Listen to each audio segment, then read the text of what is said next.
Men bunaqasini olamagandim. Men o'zim olib borganingiz yaxshi edi. Ne, menga ko'rsatmasdan sotib oldingiz? Senga surpriz qilmoqchi edim, ne bolam. Menga yoqmadi adi. Mayli, hozir bor almashtirib kelamiz.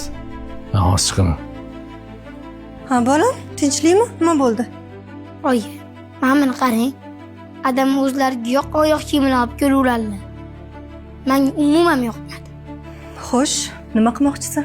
Yoqmadi dedim. Hozir almashtirib kelar ekanmiz. Bekor unaqa qilibsan bolam. Oyi, men sizlarga yosh bola emasman-ku. Endi sizlar olib kelgan narsalar menga yoqmaydi. Men o'zim tanlab olganim yaxshi. Yo'q, gapim noto'g'rimi? Balki gaping to'g'ridir.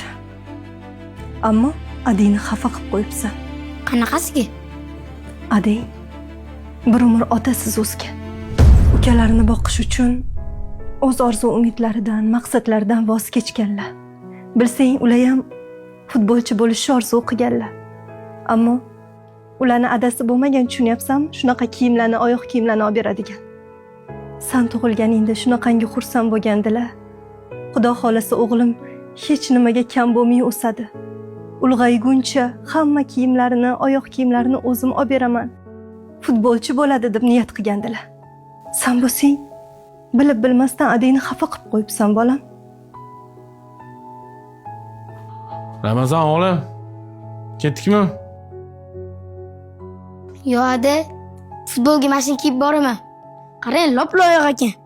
O'zim xohlaganimdek bo'ldi. Qarang adi, menga juda yoqib qoldi. Meni kechiring adajon, rahmat sizga. Bolam, men senga ishonaman. Hali eng zo'r futbolchi bo'lasan.